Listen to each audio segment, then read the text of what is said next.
A new intro and a new round of the 2013 GP4 Offline Championship. Welcome to the 7th round of the 2013 season, the Canadian Grand Prix at Montreal. Last time out, it was won by Florian Volker at the Monaco Grand Prix to get himself back into title contention. I'm your host today, George Eric, and welcome to another race in what has been a fascinating season so far. So I'd like to thank Az as well for the new intro that he's made for this race. So we're here at Canada Montreal, one of the most famous circuits on the calendar. And now we're going to go around a lap of the circuit and seeing all the infamous action zones, so to speak. Such as turn 1, there's usually a lot of overtaking into this corner. There was an example of Sontag passing Jiri Mata. As we come through the second sector of the lap up towards the hairpin, where there's usually a lot of overtaking. So we're on board with the McLaren. Coming into the hairpin, we had the overtake by Bruno Junqueira in 2008, where he managed to go around the outside before the hairpin. And of course, coming up to one of the most infamous corners on the Formula 1 calendar, the chicane, aka the Wall of Champions. Those are the big accident last year between Evan Byrne, Florian Volker and Waze Cooper, as you can see on your screen right now. A lot of debris, a lot of damage, and there was a number of cars out at that point, as the McLaren obviously goes past the finish line. So that is the action zone. The tyres that we'll be using for this race will be the soft tyres, unless it of course rains, which it did in qualifying. The driver of the day for Monaco was given to Volker, not really a surprise, for winning the race. And the race was given a 6 out of 10, which is a bit higher than expected because it wasn't a great race, let's be honest. But anyway, let's look at the starting grid. So on the front row, it is Miguel Gao and Waze Cooper, the two title contenders, with Gao winning by, on pole by over 2/10, with Volker in 3rd and Robert Ionescu in 4th place for Red Bull and Lotus. 5th place, Joseph Williams, followed by Jay McKenzie in 6th. As we move further down the order, 7th is George Rowe, followed by Vedran Vedrina in 8th position. And on the 5th row of the grid is Oliver Glazer for Sauber and Will Neller for Lotus in 10th. Brilliant qualifying from his point of view. 11th place is Roland Moitin, followed by Kirosma De Rosa in 12th position. 13th place is Armand Carl, followed by William Duncan in the Toro Rosso, 2 seconds off. In 15th position is Franco Gamble, followed by David Greenwood, a good qualifying from him. In 16th place, obviously it should be noted it was a wet qualifying as well. Viggo Holst, a disappointing qualifying for him in 7th, with Zachary Fitzroy alongside him in 18th. 19th place is Ricky Harkazane, with Roman Quag in 20th in the Williams. And on the last row of the grid is Lucas Levi and Rick Yan for Marussia and Caterham respectively. So that is the grid for the 2013 race. As you can see from the weather forecast, it will be a dry race. Unlike qualifying, it will be dry. So this should be an interesting race, to say the least. So let's get right into the race.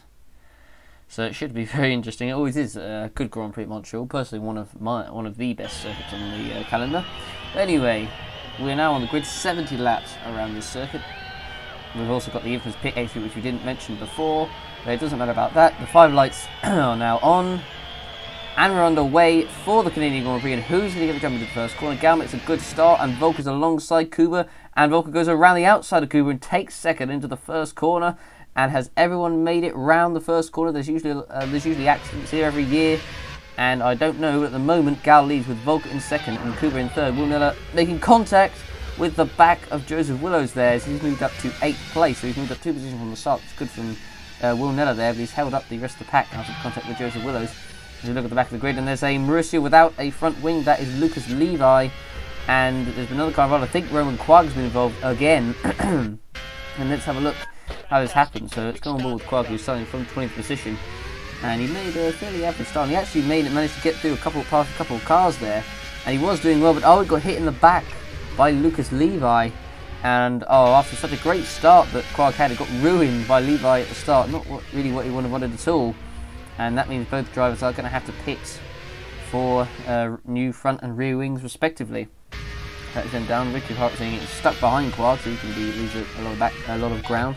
Gal in 1st place, Volker in 2nd, Cooper in 3rd, Ionescu in 4th, with I believe McKenzie in 5th position. That's the top 5 as they head towards turn 10 into the hairpin for the very first time. And this is exactly the start that Gal wanted. He wants probably Volker to act as a wall to stop Cooper from getting through as they come down on the front straight for the very first time. They're coming up to the infamous chicane with the Wall of Champions, and there's a battle between, looks like Joseph Willows and Will Neller back there, side by side, coming down the back straight as they come through the chicane. Gal comes through, and the moment he leads, is there going to be any contact with the chicane? I'm not sure. I think everyone got through. There's a bit of a hold up there with Willows. I think Nilla's got past him as Gal sets the fastest lap of the race on the first lap. They come through the first couple of corners and they come onto the first chicane. And David Greenwood's in the pits, and there's a yellow flag out somewhere, and I think that's the first corner. And oh, and there's a car, and that's Armar car that is off the circuit at the first corner. That's not a race. That's not the start of the race he would have won, and he is out of the Grand Prix. He has had a crash, but who has got involved? And it was almost 3 wide there between Joseph Willows, De Rossa, and Willows coming into the corner. And oh my word! And Vedrina just came absolutely launching into turn 1, and it's just pretty much absolutely cleaned out car into the corner there. Oh my word, that's not good driving from veteran Vedrina. Not good driving at all. If you look, and I imagine probably he'll get a penalty for that. We'll have to wait to see what the stewards decide after the race. And that is Jay McKenzie, who's dropping down the field at a very fast race down in P16. I think he might have a problem, and I'm not sure what has happened to him there. And here we're going to have a look at McKenzie's point of view, and he doesn't have a problem. Oh, he's got a throttle problem. And he was just behind the battle, and he was lucky that he didn't get caught by Vedrina there, just as they came through the first corner. That was very fortunate indeed, but it was shortly after, it was actually literally just after that accident happened, where McKenzie suffered his throttle problem. That is not good for the Polish driver at all. Oh dear me. And he's now, unless he can make it back to the pits, he might be out of this race. I'm not sure. He goes over the curve trying to let the faster cars go by, as he lets Zachary Fitzwater go past him there. As they come into the left hand, and now he lets Ricky Hartrazane in the Force Indy go past him as well. He got held up after that first corner incident, and I don't know if McKenzie is going to be able to make it back to the pits or not. And let's go on board with him running at a slightly reduced speed. He's still got the hairpin chicane. Obviously, it is a short circuit here, so he could do it, but well, there's your answer. He isn't. He is going to pull off, and that is McKenzie's race over. He goes into the wall. Very frustrated with the fact that his car, unfortunately, has let him down. And that is his race over and done with.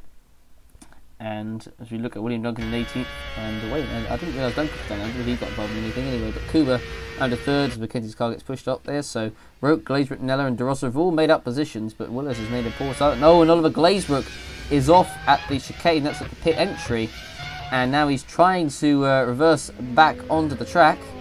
And he's certainly making a big deal of it. And well, he's now just destroyed his car. So there you go. That is Oliver Glazebrook's race over and done with. And if he did just reverse a little bit back and turn right where it clearly says on the lines pit entry, he might have seen that there was the pits. So what's happened here is he was running in 6th, he's having a good race, and he got overtaken by Will Miller, and he went over those high curbs. And if you just need to turn right into the pit lane, it was right there. And fortunately for Glazebrook, he's made a complete pig zero of that one. And he's unfortunately retired from this race. It's one of the most bizarre crashes I think I've ever seen, quite honestly. I don't think I've ever seen anything that bizarre in the OC before, but that's what happens at this track. I think the weather or something in the food has made Oliver Glazebrook a little bit mental. And in the words of Roman Grosjean, what a mental guy he is. And there's Rick Young coming through. There's Vedrina, who's also trying to recover positions. So there's Glazebrook's car on the side there. They come down the front straight. As there's Glazebrook, whose car is now being moved. Although it's going very slowly. It's being possessed by the devil, it seems. It's not being pushed away necessarily. But oh, and we've got another car off at the chicane. That is Roland Moitian, the Hungarian driver, who's had a crash at the chicane. I don't know if he's involved in anyone else. We need to find out, but that is Roland Moitian out of this race. He's lost the whole rear end of his car. So let's have a look, shall we? So he was actually battling with Viggo Holst, who's who hasn't made the best of starts. Well, actually, hasn't made the best starts. He's made up 7 positions. What are you doing, man? And he unfortunately just clipped the curb and went and spun out. Unfortunately, that's nothing you can really do about that. That was another unfortunate incident there. But that is Roland Moitian's race done and dusted, as now William Duncan comes through the chicane. There's Vedrina trying to recover. There's Volker in second. As now here we are looking at Viggo Holst, who's already caught up to Joseph Willis, who clearly he must have a heavy fuel load or something, because Willis is really struggling for pace right now. And Holst now goes on the inside, the reigning champion, and he takes the position off of Joseph Willis, who, yes, you can see he's got 36 laps of fuel, so he's got a very heavy fuel load Indeed, so it looks like he is probably going to be going for the one stop. Whether that will work or not is going to be another question, but right now he's falling quite heavily back down the field. He needs to hope for some rain, but unfortunately he's not really going to get any. It is now the Lotus of Wilnella, who was battling with George Roke, comes into the pits for his first stop of the race. And let's see how much fuel they put into his car. And the answer is they put 22 laps, put the tyres on, and how quickly will the stop be? 7.6, that's a little bit slow, you could say. They could go a bit faster, but see where Nella comes out onto the track. Come up behind Franco Gamba, and he's going to come out, it looks like, just ahead of Zachary Fitzwater in the Catons. He just comes across the line. And then now comes around, and there is now the leader, Miklos Gau, comes into the pits for his first stop of the race. And oh, I didn't realise the pit box was so close to the entry there. And he comes in, and have a long way to go out the pit exit. So let's see where he comes out on the track. He's down to P5, he's dropped down behind George Roke. Is he going to drop back down behind De Rosso? I don't exactly know the entire gaps between them and the top 5 or so, but anyway. And he's dropped behind De Rosso, he's going to drop behind Viggo Holst as well, so I think he'll come out just behind him. Here we are on board with Viggo Holst in the McLaren, who's behind Wilnella, who's obviously just come out in front of him. And who's battling with, I believe that is, I think it's Franco Gamba. And oh, Nella's gone wide, around the chicane, and he's lost the position to Holst there. Trying to battle with Franco, he just got slightly on the grass, and then he went wide and went over the curb, lucky not to damage his car. But he's dropped behind Viggo Holst, and that is not what Nella needed at all. It's going to cost him a lot of time, and Holst has still got a while to go until he pits. It's now Rick Dean comes in for a pit stop. Roman Quag comes in as well. Vogel just coming around the, and Kuba coming around pit straight. Is now Robert Ionescu makes his first stop for Lotus. Let's see where he comes, where he comes out, I should say, after his pit stop. And the answer is, just prepare yourself for the first gear. As he comes down, 6.8 seconds. Comes down the pit straight. And where is he going to come out will be interesting. Will he come up behind George Roke or not will be interesting. And yes, he does. And he's going to come out, looks like, in P5. So he will come up behind George Roke in the Mercedes. As now Franco Gamba does come in for his first pit stop of the Grand Prix. And let's see how quick the stop will be. Excuse me. As he comes out in P12. And he's going to drop down to P13 behind Bedrevier, now behind Greenwood. And will he come up behind Quag? I'm not sure, but we're looking at Florian Volker making a pit stop for Red Bull. And let's see where he comes out to stop. And there is Miklos Gau, so it's going to be close, but I think Gau is going to get it. And yep, Gau's already going past, so Gau will retake the lead. And actually, will Gau come up behind George Roke? And yes, he will.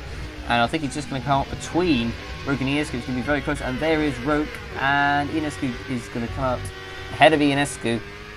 But he comes behind George Roke, who I don't believe is pitted yet. As now Waze Kuba does come in for his first pit stop of the race. He went quite far on the set of tyres, so I imagine he'll have one more stop before the end of the race. 26 laps of fuel. So yes, he will. And let's see where Kuba comes out on track. So he'll come out in second. He'll come up behind Gal. He'll come up behind Roke, behind Volker, and also looks like behind Ionescu. But he'll have some fresh air. He'll have fresh tyres. And oh, there's a car off at the hairpin. That is De Rossa, who's off at the hairpin. And I don't know who's involved. I think it may have been Viggo Holst in the McLaren. And it's not good news for De Rossa there. Let's have a look at what happened. It looks like I think it was Holst coming into the chicane. And yes, it was, as we're going to look at what happened. So Holst was right behind De Rossa. And now coming into the hairpin. Holst was on the inside. And I guess maybe he didn't realise that Holst was coming there. And Wilnella lucky to get away without any damage from that. And let's go on board. So, I mean, Holst was sticking on the inside. Maybe Holst could have backed off, you could say. Maybe De Rossa just kind of cut him off there. It's not really... It's a bit, I suppose, a bit of an unfortunate incident there. Nilla just scrapes through there, lucky to get away without any damage at all. As De Rossa's car now gets pushed away, and that is his race done and dusted. Car goes off the track. So, as we're now on lap 29, so we're not quite yet at the halfway point. As the yellow flag is still out, but I imagine that's probably just a glitch if they haven't got rid of his car yet. So just ignore what is on the screen. And as we look at Nella attacking as well. And there's De Ross's car, who's gone into seems to have gone into the Montreal Lake there, it seems. So the yellow flag is still out, so I guess that probably is a glitch, so just ignore that as we look at Will Miller attacking Joseph Willows, who's yet to make a stop coming into the chicane. Will he make it on the inside? And he is on the inside, and he moves up into 6th position. And Willows loses his front wing, and is he going to make it to the pits in time? He goes into the wall, and this could be the end for Joseph Willows here if he's not careful, as he now goes over the curbs, and yep, that is his race over and done with. And that's an unfortunate collision there for Joseph Willows, but he was struggling with that one-stop strategy, so it wasn't really getting anywhere. But that's still not the way he wanted his race to end, and that is the Britishman out of his I was about to say his home race then, but it wasn't. It's clearly not. But out of the race, I should say. Just went over the curb, loses his front wing, tries to get into the pit, just way too late. It's never really going to work, and unfortunately did the same thing as Oliver Glazier, except less costly, because he didn't damage as much as didn't damage his car as much, I guess. So as his car gets pushed off the track, that is his race finished, as all the rest of the cars come around the chicane. Who are now looking on board with his teammates, Wade Cooper, who's right behind the Lotus of Robert Inescu, up to 330 kilometers an hour. He's trying to get past Inescu, who's blocking him, and he can't quite make the move stick, as Cooper goes a little bit wide and loses a lot of momentum coming into the corner. But now Miklas Gal comes in for a second stop, so it looks like he's on 3 stops, so he's got 25 laps of fuel. See how that works out for the Hungarian driver, as he now comes down to the exit of the pits, and I think he comes out ahead of, I think, was that David Greenwood in P6? And I mean, if that is, then I'm quite honestly astonished, as we're now looking at Viggo Holst coming around the hairpin, who can't quite make his way past Franco Gamba as he backs off there. I think he could have tried, if he carried his momentum, he could have got through, but I guess not. He's now into 7th gear, coming up to over 200 miles an hour down the back straight, and he can't quite make it stick, as now George Roke at the moment is the one who's leading this race. As we're looking at Will Neller, who is running in 7th place, and that is David Greenwood. That is David Greenwood, who is up in 6th position right now. I mean, this is actually legit. I mean, I've no idea how that's happened, although Neller is just quite rudely just hit him out of the way, coming into the hairpin there. And Greenwood actually even tried to attack Will Neller back coming down the front straight. That is quite some driving for David Greenwood. He's having a super race, and he's pitting in 8 laps time, and I think he could actually, if he pits, go to the end. So David Greenwood could be on for some points in this race, as we're now looking at Wade Cooper in P4, who's just behind Robert Inescu in the Lotus, as we're looking Nello Green with his car. And oh, there's another crash down the front straight. That is Franco Gamba in the Toro Rosso coming out of the chicane, and his car is now stranded in the middle of the track. It's not exactly the most ideal situation ever. Car still rolling, and oh no, now he's rolling it right in the middle of the track. That's not what he wants to do at all. Oh, but he's been hit. He's been hit by Inescu, who I think has somehow got away with damage, but he's not going to get away with losing the position to Wade Cooper, however. And Cooper makes his way on the inside and takes 3rd position. But Robert Inescu has hit Gamba and somehow has got away without any damage. That is very, very lucky indeed. Oh my word. So we need to have a look at what happened to Franco Gamba first of all, coming out of the chicane. And it was once again, it was a battle with Viggo Holst in the McLaren, coming down the back straight and into the chicane. So it looks like it was probably another case of going over the curb, and yes it was. And oh, he actually collided with Holst, who also somehow got away with no damage from that. He dropped in place to the Williams there though, but Holst eventually managed to get out of his grip and keep going. That was nearly very risky, coming into steering his car into the package. We're going to now look on board with Robert Inescu's point of view from that, and I'm amazed how he's got away with damage there. He just didn't know where to go, and he probably thought he'd clip through, but he whacked his car with a fair bit of power, but he somehow got away without any damage. But unfortunately for him, he does get overtaken by Wade Cooper coming into turn 1, so that is the downside from that situation. But the upside is he's still running, and he's still got a hold of his car. So now looking at George Roke coming in for, it won't be his last stop. I thought he could have tried to go in the end, but he is going to make one more stop before the end of this race. And where is he going to come out onto the track? Is he going to come out in P5? Is he going to come out ahead of Will Neller will be the interesting thing, and the answer is yes, he does. He's now looking at Waze Kuba, who's attacking Florian Volker for second place as they're coming into turn 1. And oh, hang on a minute, and he was overtaken. There's yellow flags out, and Viggo Holst is out of this race, and I think Waze Kuba may have overtaken him under yellow flags there, but we need to see what happened to Viggo Holst first, who's been involved with so much in this race. And he was battling with Roman Quagg, and oh, Quagg outbraked himself into turn 1, and oh, he came back onto the track, and he's just taken out Florian Volker there. And Quagg, who wasn't going to be able to make it to the end of the race, he only had 22 laps of fuel, but he just went wide there and tried to rejoin the track, but he really should have used the rest of the runoff and just cut around the corner, but he just takes out Viggo Holst into turn 1 there. Not good driving there from the Frenchman as they come through turn 1 and 2. But I believe, if you look at this again, Waze Kuba may have overtaken Volker under yellow flags. There's the yellow flag, and yes, there is the yellow flag. So Waze Kuba has just overtaken Volker under yellow flags, and he's for sure to get a penalty for that. And I'm getting word in my ear that he is going to be getting a 5-second time penalty for overtaking under yellow flags. That is going to impact his race time. So now we're looking at George Roque, who's actually caught up all the way. He's caught up behind Mikos Gal and Robbie Inescu. Both these guys have caught up with the front runners after their pit stops here. And George Roque looks to have overtaken Gal coming into the first turn, and the answer is yes, he has, with a great move. And actually Inescu runs wide coming through turn 1 and gives himself a bad exit through turn 2. Now that's going to give Roque a chance to attack him if he's not careful. They've got a bit of traffic ahead of them, as now I think Roque is making a move on Inescu coming into the final chicane. And is he going to make the move stick? No, he's not. He holds off, but Inescu's still got Roque right behind him as they're coming down the front straight, and surely Roque's going to try and make a move into the first corner, as is Vidrina on the Caterham in front of him. And Roque makes it stick for P3. He's past Gal, and now past Inescu, sorry, and now he's got Inescu's got Gal for company behind him. And Roque now has got to get past the 2 lap cars in front of him of Fitzwater and Vidrina. And is he going to try and make a move on it? As you know, it's not. Well, it's actually involving Duncan as well. But Roque has got past all these 3. But now Duncan is going to try and attack Fitzwater coming down the front straight into the first corner, and they've got the front runners in this as well. This is a great battle in this race. And now I can't get my words. Come on, Duncan now down the inside of Fitzwater into turn 1 and through turn 2, and he makes his move up into P9. Now he's got Vidrina for company behind as they come through the chicane. They're still waving blue flags, but currently they don't really care, as Vidrina is trying to desperately make his way past Fitzwater as they come down the front straight. And can he get it into turn 1? No, he can't. But Gal will make his move on Inescu for P4.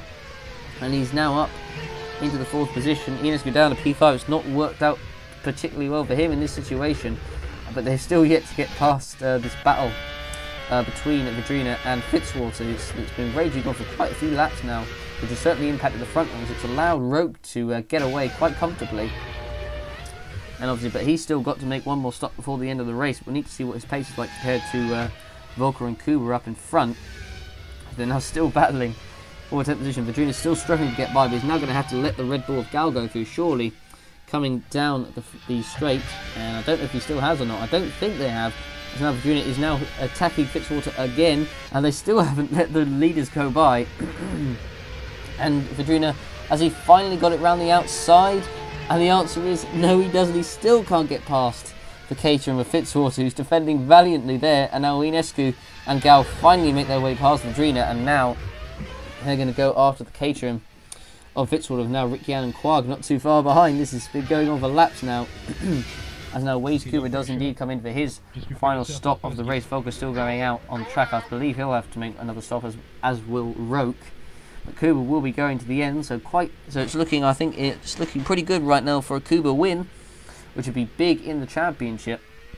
As he now comes down the front straight, and there is Gal and Inescu just coming down the front straight there. So Kuba's got a comfortable gap in front of them. It's looking good for him right now, as both Volker and Roque, as you see there, will have to pit, as now Volker comes into the pits for his final stop of the race. Kuba now sets the fastest lap on fresh tyres with a 13.5 as he now comes out of the pits as Volker. He'll come up behind his teammate Gal, and it looks like he may come out behind Inescu as well as they come down the pit straight, and I think Volker will come out. Yep, and as Inescu's just come around turn 2, The Volker just comes out behind Ionescu, but he's going to have good slipstream and he'll have much fresher tyres. It might be a bit cold, but he needs to be careful. But he looks like he's right on the tail of him now, as now Vitrina and Quag are battling for the last point spot, and now Nella's trying to get past them both. But now we're looking at Volker and Ionescu battling for 4th place as they come up to the chicane. It's now side by side. Ionescu really defending from Volker. I mean, the chicane, there's contact.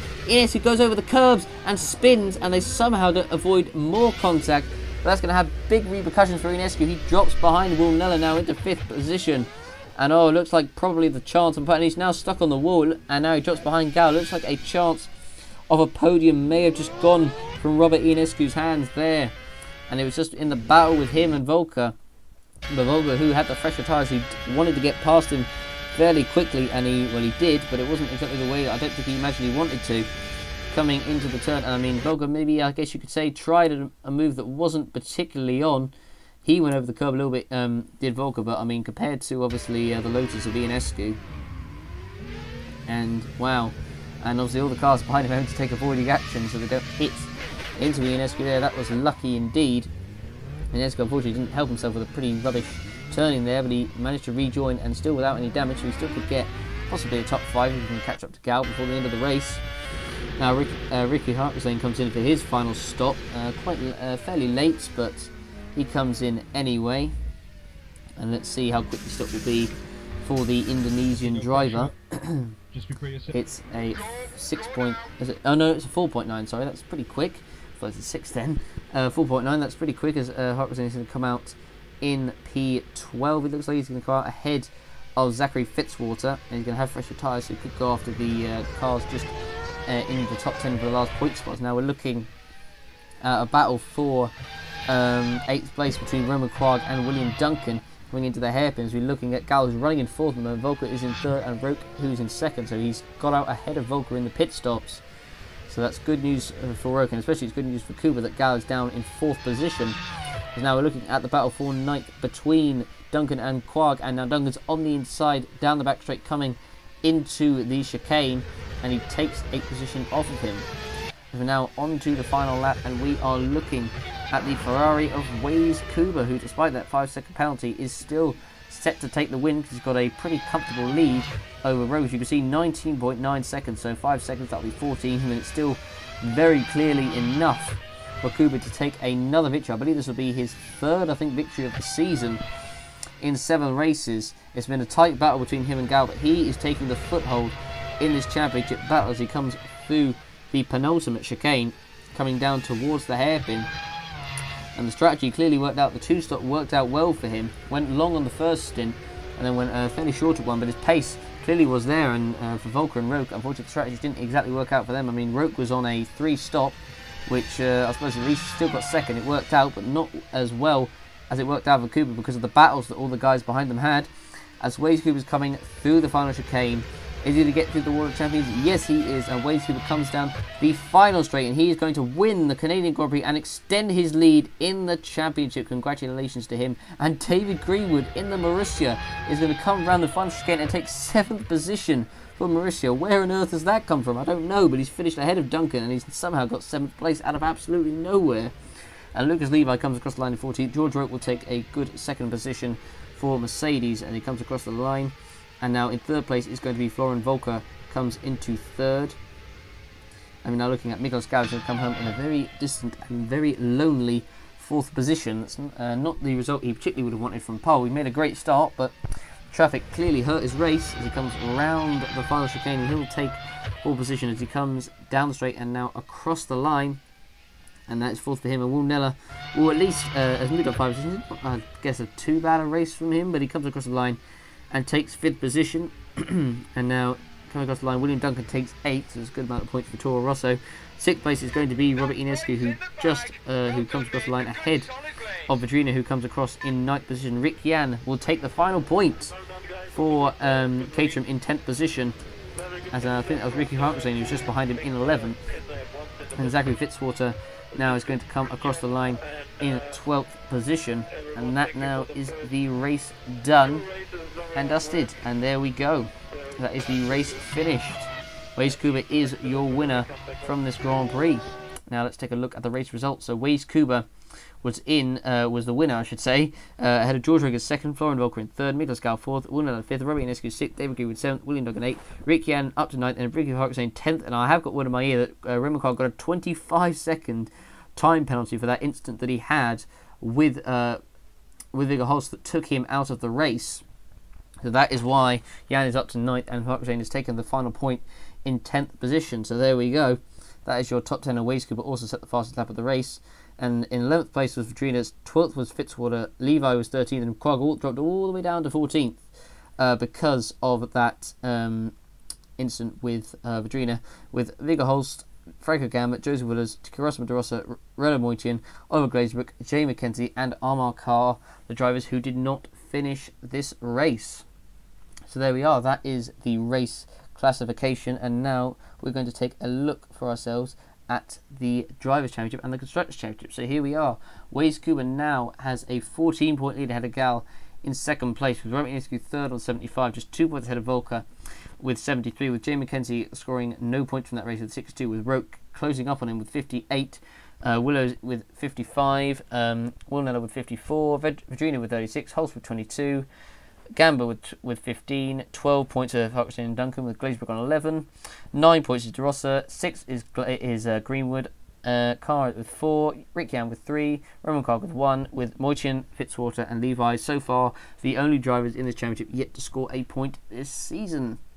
So those are the Drivers' Championship, and now we're going to move on to the Constructors, with Red Bull leading by just 4 points ahead of Ferrari, who themselves are a hefty way in front. They're 32 points ahead of Lotus in third position, who are just 9 points ahead of Mercedes with 120. They're way clear of McLaren with 59, Toro Rosso with 27, Sauber with 20, Force India with 16, Marussia with 6, Caterham with 3, and Williams, who are bottom, with 1 point. So every team at least has scored so far this season. Well, that has been the Canadian Grand Prix. That's a pretty good race, I have to say. I hope you guys enjoyed. Don't forget to, as usual, vote for your driver of the day and give the race a rating out of 10. Thanks for watching, everyone, and we'll see you for the next round, the British Grand Prix at Silverstone. Thanks for watching, and see you then.